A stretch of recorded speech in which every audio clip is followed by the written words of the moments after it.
Hello again and welcome to another episode of the SPI Vidcast. In this episode, we'll be taking a look at haunted roads and why such hauntings occur on these roads. I believe you must have heard about roads which have reportedly been haunted by ladies wearing white, haunted by heads floating down, haunted by other apparitions that may make driving or walking down the street pretty spooky. Now, legends of such hauntings have been around for a long time. Back in the Middle Ages in Europe, travelers on dirt roads, because there were no tarred roads back then, there were just dirt roads, so people would either walk or more commonly would travel by wagon from town to town.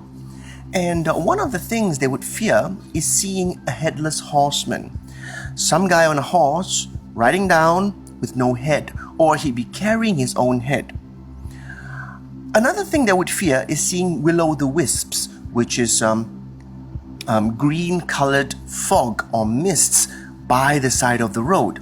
To them, these are bad omens, and these were to be feared, and these really spooked people traveling down European roads in the Middle Ages.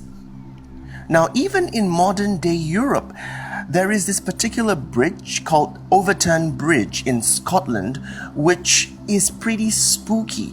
This bridge was completed in 1895, but it has been found that since the 1950s or 1960s, strangely enough, dogs have jumped over the bridge to their deaths. Okay, from the same spot from over the bridge. So if a dog owner doesn't keep his dog on a leash, the dog would just jump over the bridge, fall onto the hard rocks below, and would die. Up until today, people have reported about 50 dogs have died in such a way. This bridge has also claimed human lives. In October 1994, a gentleman by the name of Kevin Moy threw his 2-week-old baby to his death over the bridge, the same spot where the dogs would jump off, because as he was carrying his son over the bridge, there were voices in his head that were telling him that his son was actually the Antichrist. So he threw his son over the bridge. He didn't know what he was doing back then, and then he came to his senses again, and he tried to explain to the police what happened. He couldn't, for the life of him, explain why he threw his son over the bridge. He was so distraught by this, he tried committing suicide many times, and finally he killed himself by slashing his wrists. Right here in Asia, there are also many roads that have been said to be haunted. One of this is the Penang Bridge. The Penang Bridge is the longest bridge in Asia and the third longest in the world. It connects the island of Penang to mainland Peninsular Malaysia. This was completed in 1985. Now, since its completion, a lot of drivers driving down the Penang Bridge have reported seeing pretty spooky things. They've reported seeing heads floating in the waters as they were driving down. They've reported seeing people jumping off the bridge as they were driving down as well. Now, the bridge also has claimed many lives. There were many fatal car accidents. There are many suicide cases, people jumping down from the middle point of the bridge.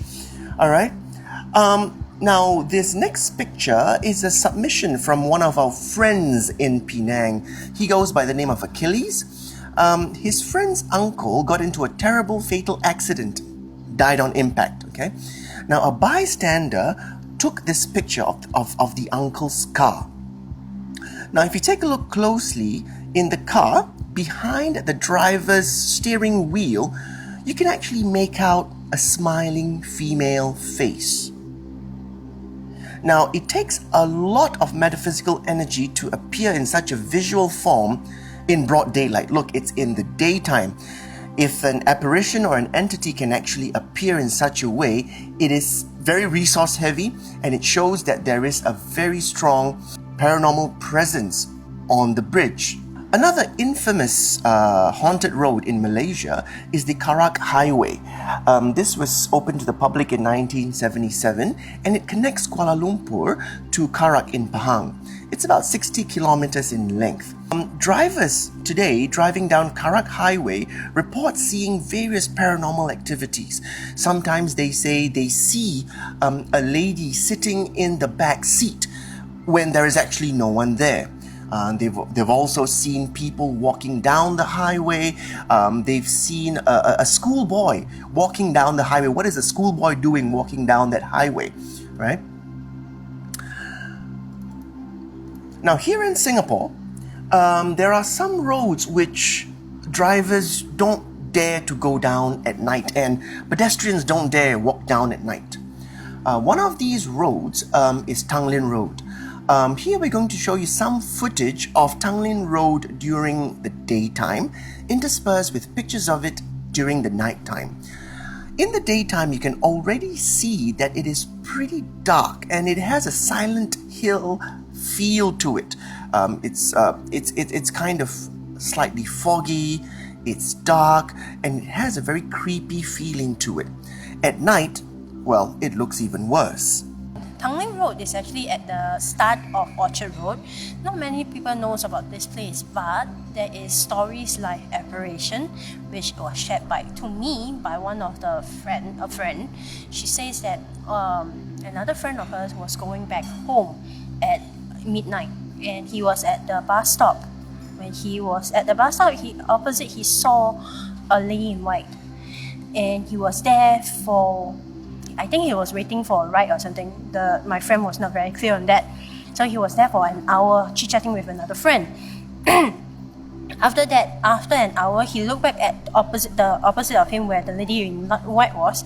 The lady in white was still there and looking at them.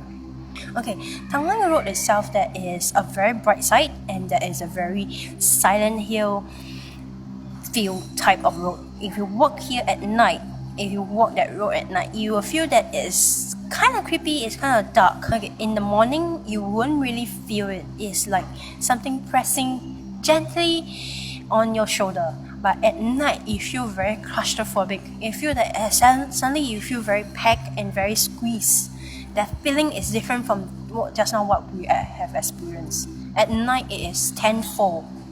It's much more creepy, it's much more dark, and there's a stretch that is very well used by people, but because there's very low lighting there, that stretch is most known to have a few incidents like